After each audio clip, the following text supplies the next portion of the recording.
Hello friends, मेरा नाम captain Irfan है और आज का टॉपिक है मर्चेंट नेवी के बारे में। मर्चेंट नेवी की कुछ ऐसी चीज़ें मैं बताऊंगा जो आपके लिए फ्यूचर में बहुत ही इंपॉर्टेंट करेगा।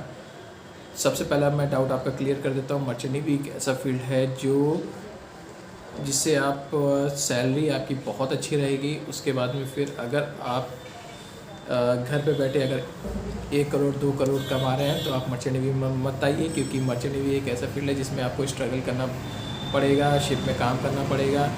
क्योंकि मेरे शिप में भी कई जब ज्वाइनिंग होके आते थे लड़के लोग तो बोलते थे सर ये बहुत हार्ड है, ये है वो है वगैरह वगैरह। जब आपने कंप्लीट किया है तो आप उसमें कंटिन्यू कीजिए। ये नहीं कि अब मेरे पास में ये था वो था, उसके बाद में फिर आप उधर आके रो रहे हैं शिप पे कि सर मेरे को वापस जाना है, तो ऐसा मत कीजिएगा। तो सबसे पहले आप अपना माइंड क्लियर कीजिए कि आपको मर्चेंट नेवी में काफ़ी लंबे टाइम तक आपको अपना कैरियर स्टार्ट रखना पड़ेगा। दोस्तों एक चीज़ और मैं क्लियर बता देता हूँ, मर्चेंट नेवी एक ऐसा फील्ड है जो डिफरेंट है इंडियन नेवी से। इंडियन नेवी एक अलग डिपार्टमेंट है, इंडियन नेवी डिफेंस में आता है, मर्चेंट नेवी प्राइवेट में आता है। दोनों ही नेवी हैं, ये है डिफेंस की नेवी और ये है प्राइवेट।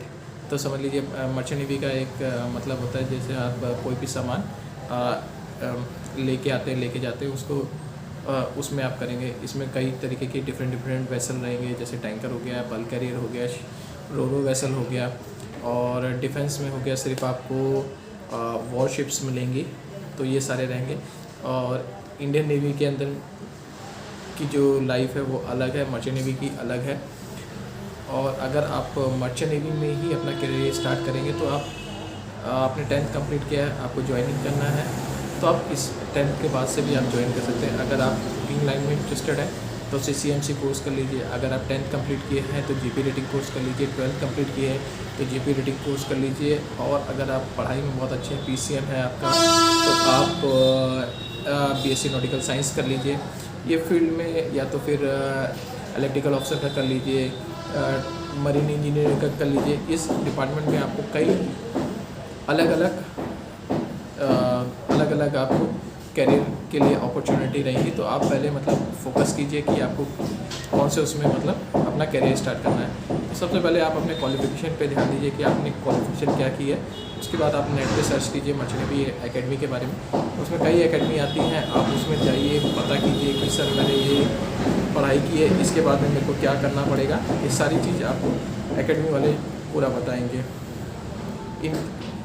और जैसे कि आपको शिप में जाने के लिए तो पहले तो काफ़ी और टाइम लगता था, और आज भी वैसे ही लगता है। आपको ये ध्यान में रखना है कि आपको सी में अपना पूरा टाइम निकालना पड़ेगा।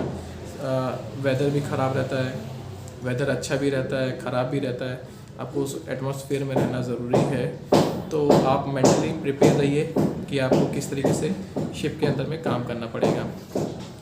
और अगर आपको कोई और चीज़ की डाउट हो तो आप कमेंट बॉक्स में मेरे से लिख सकते हैं। और मेरा ये चैनल अच्छा है तो सब्सक्राइब ज़रूर कीजिए, लाइक ज़रूर कीजिएगा, और मैं वीडियो बनाऊँगा। Thank you.